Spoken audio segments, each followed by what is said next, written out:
观众朋友大家好，欢迎收看《福喜来嘅》，我係吳依容。今日來到現場，同我大嘴鼓同大家分享嘅一個後生嘅要做嘅事情，就蠻貼配好。伊係一個顧問研究監聽，還個傳統工藝嘅專家，歡迎曾平賢。主持人好，大家好，我係彭璇。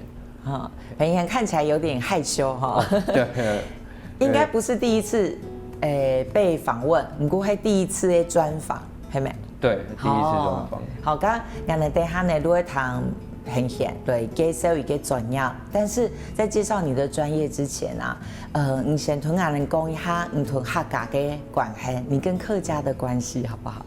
哦，就我們家其實是在內埔，那從清代就在內埔市區。那不過因為1895年那個時候一個歷史的政權的轉換啊，那所以那胎就是從內埔那一路往南遷到現在的恆春滿洲那一邊。那也是因為那一邊的居民啊，那還有主要溝通語言就是那個後路發，講台語、講台語為主，所以說就是比較可惜，就是小時候沒有那個環境。那到後面，當然就是會有一個，你當一個語言對一個人來說是一個很重要的一個認知的時候，一開始甚至會以為自己是閩南人，後來那後面因為我爸是軍官，那在眷村長大，那朋友都是眷村子弟，一度我也以為自己就是眷村小孩。那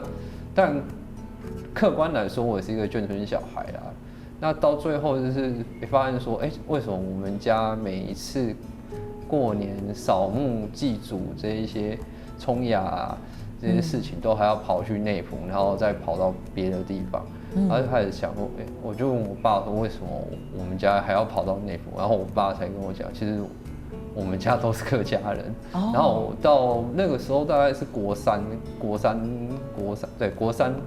時候才發現說，原來我自己是客家人。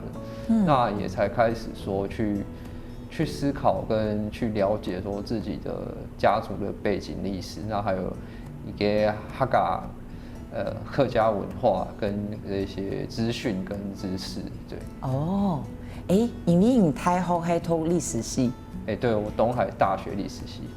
剛我對一個歷史有興趣，是不是其實也可以回溯到國中3年生，突然發現自己的歷史有關呢？有啊，我們傳統的歷史教育就是其實，我是國立編譯館最後一屆，78年。那時候其實我們歷史課，一直都是讓我們去讀唐宋元明清這些在大陸以前的歷史。那其實對於我們台灣這邊自己，台灣的發展史，那甚至說地方史，這些其實是比較偏薄弱的。到這幾年比較，當台灣史變成一個比較顯學的狀況。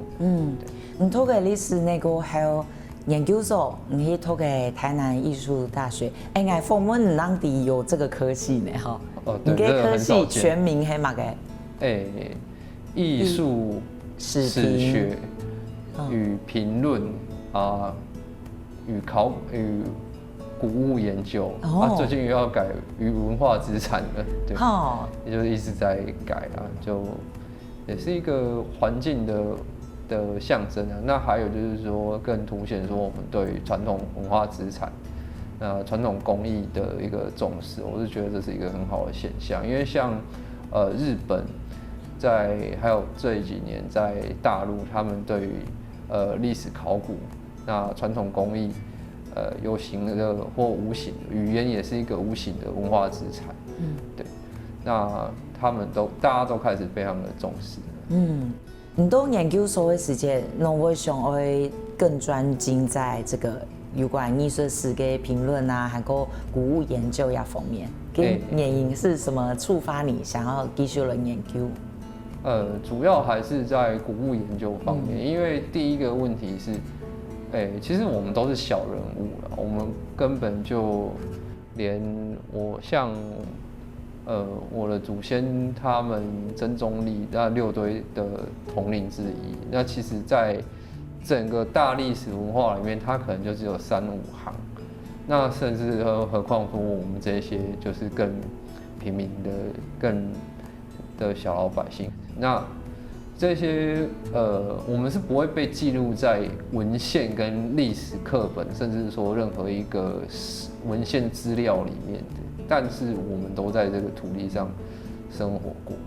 那像特别是说在最近有跟曾喜成老师合作，就是去新皮新鼻头那边去做给4个客家聚落的调查研究，那就其实也发现了蛮多出土文物。那它的时间可以上溯到清代早中期，所以说其实新埤它的开发时间很早。那再往打铁，再往整个新埤的比较市中心、比较闹区那一边，打铁天后宫，那它出土的文物时间反而比较慢、比较晚。那所以说，我们就可以去做一个推测、一个假想啊。那当然还是因为这个计划案跟调查研究都还在进行。那不过现在有个概念，就是说沙仑那边可能是当初我们客家的祖先来台的第一站。它的落脚点，那从那边开始开发，那可能因为水流没有办法不适合耕种，那因为它后面常常那边它靠海嘛，那还有就是说一个地层下陷跟水流冲击，东港溪啊这一些水流冲击不一定适合农作或是说居住，像前山庄，它其实应该是迁徙过3次才到现在这个地方，它的隐喻其实是这样子。那个古文研究啊，给古物的定义是嘛？可以同大家讲一下。古物研究一般以现行的文化部所公布的文化资产法里面，只要是超过50年以上，它就是有去调查研究的潜力。那但是它还是需要去经过调查完再研究分析，那不然的话，其实50年的东西太多了，对不对？像我爸爸小时候用过的课本啊，或者说笔记本啊，那它就不一定价值就那么大，所以说这是一个大范围的概念跟逻辑思考了。那其实有时候也不一定限制于说一定要50年，它只是其中一个条件，主要是说它对于我们的历史，或者说我们这个族群的文化，还有它蕴含的意义有多大、有多深。刚刚你去真的透过研究所，你发现到一个古物研究，请想最吸引你的是什么？就是你会去发现说很多以往我们历史课本啊，甚至说过往所不知道的事情。那就是都会需要靠过，因为它根本就没有被记录在任何的乡志啊，一个乡志啊，或者是说相关的文献上。那透过这一些古物，那基本上它又可以去推论一个年代，那还有古代的地图，那就可以回去重新溯源。我们这个聚落。一个 Q 种啊，还是说后洛尼的总统，那它的一个历史跟一个发展的背景。那像新埤它一个很有趣的地方就是说，它其实是一个后洛尼跟我们汉宁，那还有那个南岛民族的一些朋友们，他们就是其实这个地方是来去去啊，它。每一次有淹大水过后，原本的居住的群众就会离开，那又换另外一个人，另外一批来，对，那又再换，所以说就是这样子轮流，到最近，目前的资料收集跟分析，大概是到1920-30年那边整个水利工程完工了，那。比较不会再淹水，那也不会影响说居住跟产业。一个务农啊，主要那边还是最早是以务农为主。那通常那个科系的人，大部分都还是会继续在那个领域工作吗？还是你其实算少数？其实蛮少的，对，因为到这个领域，其实在台湾，我是觉得真的是我们还有很多努力的空间啊。因为像在日本啊，它很多地方都有自己去钻研出自己的那个地区的特色文化。那所以我们也会一直想要去日本的京都啊、东京啊、Tokyo 啊、Osaka、大阪啊，那这些地方玩。那还有大陆啊，那其实他们也一直都在发展各个省或者说各个族群的地方文化特色，那甚至说无形的传统工艺，不管是吃的还是说食衣住行娱乐这一些相关的，都是在尽力的保存。那所以说，我是觉得说这一方面我们都还有很大的努力空间。刚刚毕业可以继续做这样的事情，你觉得是算幸运吗？我觉得还算幸运，因为到现在还可以过一个还 OK 的生活品质。对，那也有不少就是长辈有案子可以，有案子啊，对，然后还有一些朋友啊，像台南的那个大木做的这些师傅，他们也是会找我做一些工具。原来等下路，等下原来路可以同平乡来分享。等下呢，大家聊一下，每位唱一个平乡继续同人分享吼。伊做也按多嘛个，佢贴拍的一个顾问研究嘅案例，原来等下过来参问伊。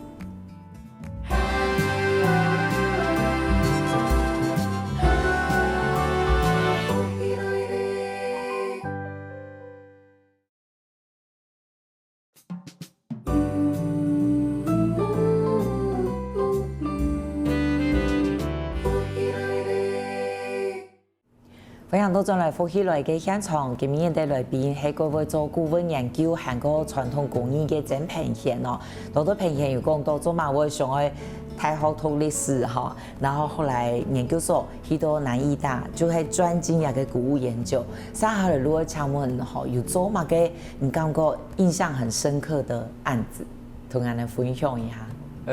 很深刻的案子，執行完的大概就是我們高雄這一邊鳳山舊城的建成計劃，那個時候在左營海星工商那一段，那邊有一個案場，那個時候做一些做一些考古現場的維護，那還有清理跟分析。那其實我就是那個時候可以看到說，我們這一個土地它的一個堆疊歷史的堆疊，從清代，然後日治，到1945年到近代1980，對。那當然那時候也是很感謝那個海星工商的曾明泰老師啊，那他也做了很多的工作啊，像我們那個富鼎金公墓，帕丁金，那他也搶救了很多我們的古墓碑，那其實那都記載了我們過往對的文化跟歷史，所以算是蠻印象也蠻深刻的。那從高雄那個案例，你的從頭到尾要多久的時間？大概14個月左右。要研究1年多呢。對啊，還有現場的一個整理啊，那還有溯源啊。所以其實那時候也發現了一些我們先民的一些比較特別的習慣吧。對，因為以前沒有玩具的，然後發現說他們會把那個杯子啊、碗啊那個底部，把它打磨得很光滑。可能，當然這個到目前為止還沒有一個推論啊，那可能拿來當，它就是一個玩具啦。當然也不知道無從推測他們是怎麼拿來玩。就喺嗰城區都呀頭擺你能都帶嚟搞嘛嘅，好，就是有很多還可以研究的東西。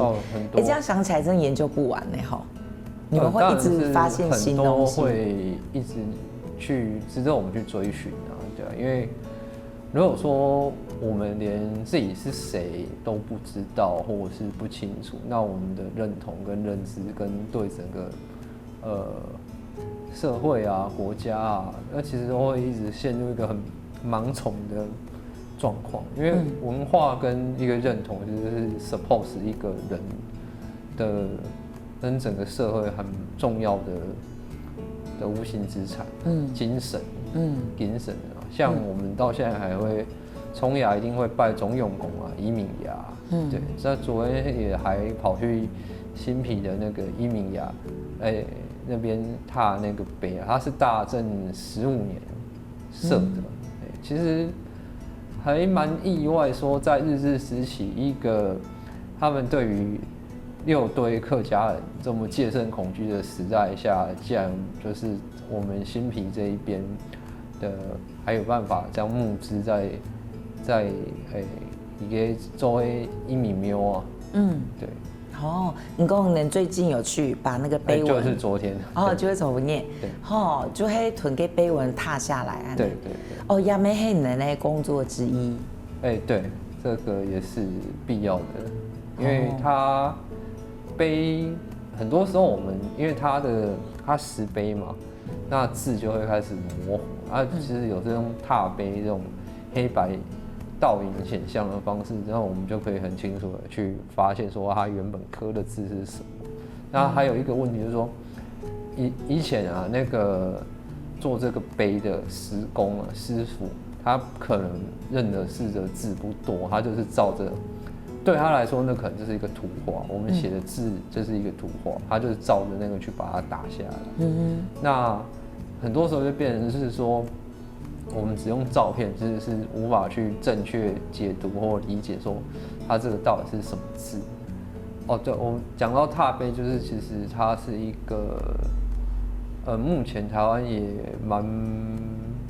有点很少人可以再去，我是觉得应该是要被重视的一个传统工艺。那因为这个拓碑这个技术，其实从我们根据现在的文献去回推，它其实可能从宋代就开始有了。对，那作为一个记录的工具跟那个方式，那像我们现在可以看到一些书法的，其实它都是从石碑上，因为石头它毕竟比纸还好保存。这些技术是很难的吗？因为像俺们这种很外行，如果狗都讲很像那个用铅笔好有吗？这个纸贴上去养笔，那当然是最简单。当然是最简单。那它的原理原则也一样。那不过今天我们是做第一个，因为钱嘛，一个钱它其实不一定说它是铁，它其实基本上蛮坚固扎实的。那我们今天石碑它可能有脆化跟砂岩它会裂解的状况，所以说这个就是要很留意，说不要伤害到古物文物它本身的状况。那还有一个木质类的，那也是要去留意说会不会有太多的水分跟那个颜料晕染过去，那把原本的文物给污损到。超哥，你讲的一个很重要的重点就是，我们要研究一个古物，还有一个很重要是我不能破坏到它。对，这是最基本、最重要的伦理。超哥你不能因为研究了它，结果它就粉碎了。对，这是绝对不可以的。就好像我们今天看医生，那可能有一些目前它技术上或者说研究都还没有说到很落实，可是我不能说为了医好这个病，然后给病人开了不适合的药，或者说把病人当一个实验品、白老鼠这样子。所以这是一样的原理原则。讲到过有英雄那个也得有研究的案件，后面还有忠圣公祠，是不是跟你也蛮有关系耶？对，因为忠圣公祠毕竟就是我们玉正宫曾玉正在日治时期，1927年兴建，1929年完工，所以其实再过个3年左右，他也要满100岁了。当然这中间大概90多年左右，他也是经历过很多风风雨雨啊，因为他是我们增加一个凝聚力跟象征力，当时所兴建的。那到后面光复后，因为持分人的问题，那所以说其实也荒废了一阵子，然后甚至有一阵子变成动物园啊，里面甚至顾食人，就是他连鸵鸟啊还有火鸡啊，把那边当动物园在经营啊，在经营。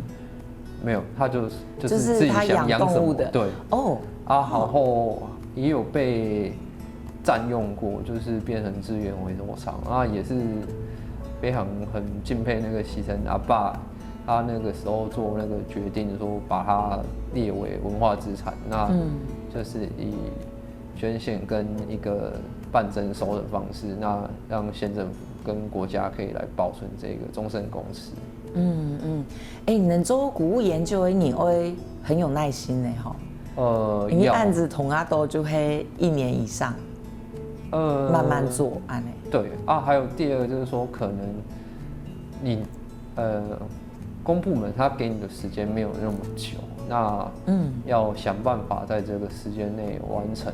啊，其实事前对于这个案子本身就要做一定的功课，所以说每天自己都要给自己一些压力啊，对。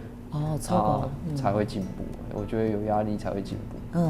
刚做亚的研究啊，你最有成就感，刚过最有趣的部分是什么？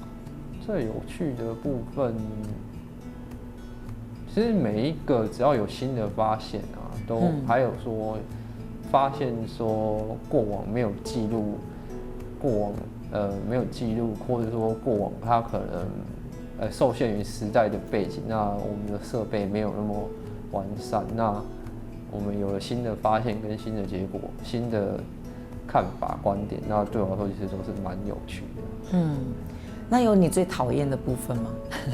讨厌的部分，可以周年休的时间。当然会烦啊，因为有时候看书啊，那还有看久了就会，就算在看书，我喜欢看书看久了，有时候当他有一个时间压力在的时候，就是会多少都是会烦啊。那还有像这个礼拜也是下雨，然后又是一些计划案啊，那还有调查资料要汇整啊，这都刚刚好的时候在这个礼拜，所以当然也是觉得压力比较大。超哥，你们也有点看天吃饭的哈。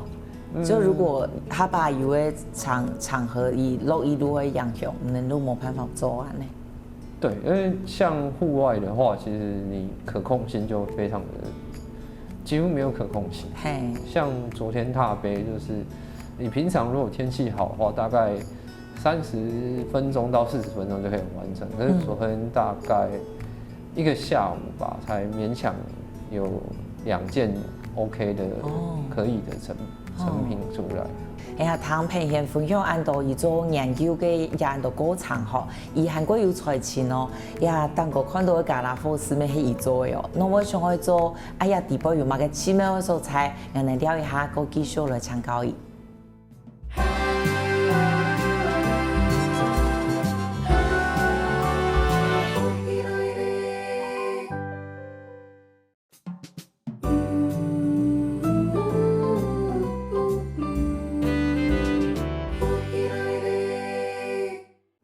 分享到咗嚟福喜來嘅現場，今日嘅來賓平贤，多多分享係嗰度伊做顧問研究嘅經驗嗬。沙下來路誒有參與來分享，我哋頭前看到一道加拉佛斯，係伊做嘅呢，我甚至唔知這是要做什麼用的。平贤來介紹一下，先對為什麼你會想要學做這個開始？因為我們做古物研究、古物調查，其實最容易接觸到就是說傳統工藝，像交趾槽啊、一個木座啊、家具啊、大木座、小木座啊、頂繩啊這些的。那相对来说，传统工艺你一定就是用传统工具做，不像说我们现在用修边机啊、电锯啊这一些现代的电动机工具。那当时第一个是本身就是你要做研究，你就要去了解说它是怎么制造的，然后制作工具是什么。那有一次就是刚好回内埔，然后去圆环内埔的市场，圆环市场那一边买饮料，然后刚好看到出来的时候，看到一家老老旧旧的五金行，想说哇，会不会有什么老东西可以挖去寻宝一下？然后结果第一个看到的是那个右上角有那个护长的那个牌子，一个那个白色的陶瓷器，然后烧的那个都是在日本定制烧造的那个。所以我就可以判断说这家店以前生意一定很好，对。然后就兄兄也是姓曾，就问一问也是要叫一声阿爸，有些亲戚的哇，然后就是主要是把工那个也是在日治时期的时候开五金行工具店就我阿爸所描述，就是把工以前很厉害啊，就是从传统那个周牌还有那个神桌这一些都会做这种木工的，然后也会做这些木工具，然后那时候卖给这些需要的木工师傅帮忙整理，然后他还会传统彩绘，像我们现在看那个早期一点的那个神龛后面有那个玻璃，那画观世音还是说八公福德正神八公这一类的。哇，好厉害哦，马给鲁威。他还会做耐水，就是用泥塑的那个小神龛这一些的。我就很可惜没有这个机缘跟八公见到面。对。没见到。没有。过世的蛮早的。阿爸现在也快80了。对。刚还有人入进去寻宝。对。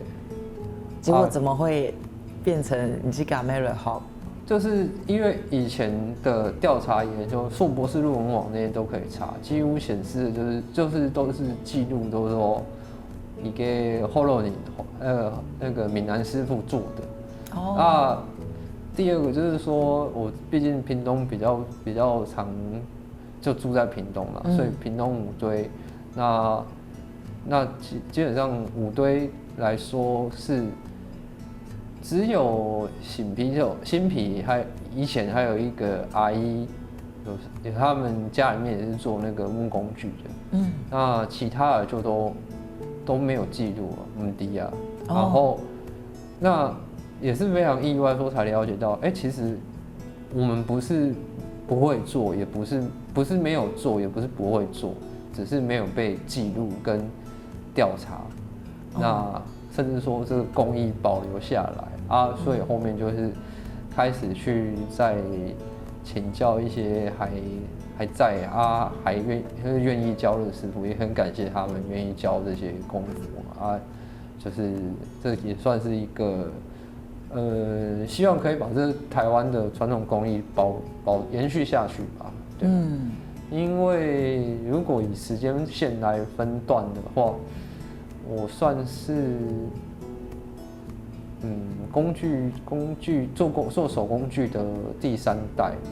那目前以台湾的现况，几乎都是机台在做，机台在做了。那机台在做，其实有。跟手工做毕竟差别很多，它机台就是机台走完，它就把刀子可以塞进去就好了，它不会管你好不好用。但是手工做，你就会去留意说它到底有没有办法，顺不顺手，好不好用，这个才是重点。不过学做也个应该冇咁简单的吼。像以这个右边这个就是传统的台式跑道，那。这大概就要快2个小时，那这种又是比较细致的，那它这个就可能要3个小时左右。刚好那边还熊的讲呢，还是比我想象中快。但是你要学到会做，要花多久？8个月。如果去请欣赏找老师？对，就是每天就是准时到8点半到师傅那边报到，然后就开始一边顾店嘛。那有客人就帮忙招呼，啊，没有客人就开始做，开始问师傅说，这个哪里还要再调整啊？还是说手势啊、姿势有没有问题啊？那还有说我们传统的样本啊，那还有到底要怎么样去配重，它才会做到一个比较理想的配置，它就是会比较顺手。那还有锯子，我们看都是锯子，可是它的角度就对于比较细致的木作工作的工件来说，就有落差就很大了。你讲迄3年前学的开始学，3年前。对对。那以一般学师的学徒，你大概在4个月可以出师咯？还没有那个，都大概是8个月有一个初步的概念，可以做一个自己用是 OK 啦。但是就是如果说真的要交出去卖人家的话，是还没有到那个能力。大概到快第2年的时候，大概也要来个20个月左右的时候。不过阿爸开一个店诶，现在应该很难有了，对不对？你说在屏东的5堆里面，大概也就新比女仆会有，其他就没嘛个传统工具诶。没啊，因为就没人买的呀。第一个是，当然现在的我们的形态在改变啊，像这一些木柜啊，它其实都是合板贴皮的啊，实木的其实也少啦。那第二个是说电动系统。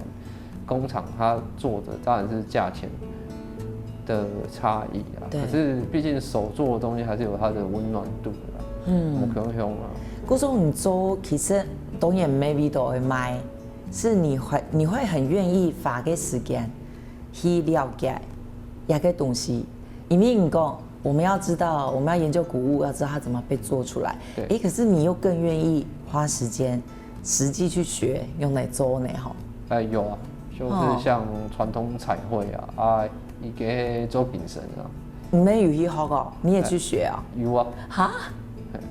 马给鲁去学哦，那是你本来晚些从小对手做的东西也有兴趣吗？给我感觉就是，毕竟机器生产出来的东西，机器制造出来的东西，跟人的一刀。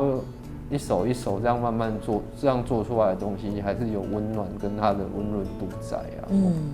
所以这个差别就是很大。像我一个远房堂哥之眼曾志远，他做巧克力，对当然也是肯定是跟机器那一种大量我们在量贩店啊、家乐福啊、Seven 啊、全家啊这些便利商店那个来的某种方法不一样。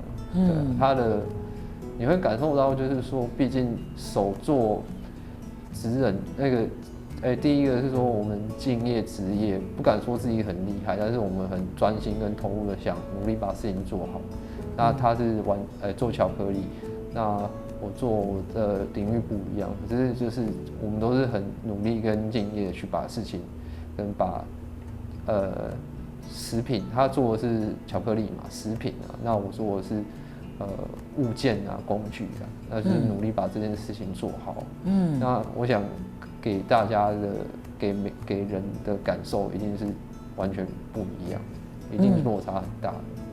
不过苗种长途人在做的事情就是很反主流的哈，跟一般主流的做法没共用。那你这个历程会有时候觉得很寂寞吗？就是你的同伴本来就会比较少一点，对不对？其实这都是必经之路啦，因为这个你既然选择这条路，那第二个是说，其实强迫自己去做，他可能对于社会主流是不喜欢你自己不喜欢的事情，那自己也觉得痛苦。那我宁愿选择做我觉得喜欢的事情，那把它做好就好了。因为像我记得阿狗之前也有上我们福气来的这个节目受访嘛，不知道他们那时候聊到，就是他做巧克力其实前面也是熬了很久很久的时间，然后甚至很辛苦啊，他就是要到处跑啊，到处上课啊，还要找材料啊，这都是他现在大家看到他得世界冠军啊，拿这么多奖牌，是前面他的付出的心血啊、心力啊，其实这是大家看不到的，但是也是有这些努力才会有今天的成果。古总，你每期有讲过，你是一个好像会一直想要很进步的人，对不对？你会给自己设一个目标吗？你会想要变做用哪些谷物研究的人，还是你会有一个仰望的目标？非常公会定一个目标吗？其实就是不会刻意，应该说要说目标，就是说自己明天的自己要比今天的自己再进步。对啊，不用特意去跟任何人比，因为阿 J 是阿 J 啊，我是我啊，我们人生的道路必然不同。那我自己选择这条路，就努力把自己想做的事情做好就好了。对，那你做谷物研究会有有一个特别想要研究的什么吗？还是其实因为都很未知，你不知道接下来会遇到什么？大概接下来就是会锁定在屏东高屏这边，我们这个哈嘎文化历史啊，因为这些我觉得还有很多可以待开发、待研究的空间啊。对，那接下来中圣公祠，我们这些传统的书法的碑刻、石刻啊，这一些也是会去做进一步的调查研究工作。很有趣耶！1895年，你的祖先对于尼泊尔、希多满洲，好，某种程度好像变喉咙音，可是因为谷物研究，把你又带回内埔哎哈，这整个路真给黑一奇妙，算一个历史的循环吧。贵奇妙，今天非常感谢平贤分享很多精彩的故事，多谢。不会，多谢主持人啊，多谢大家。多谢，感谢下来乡亲朋友评论欣赏，好好运通。各位福喜來嘅觀眾朋友，有請大家去到我哋嘅臉書粉絲專頁按讚，還個訂閱 YouTube 頻道，隨時發落福喜來嘅消息。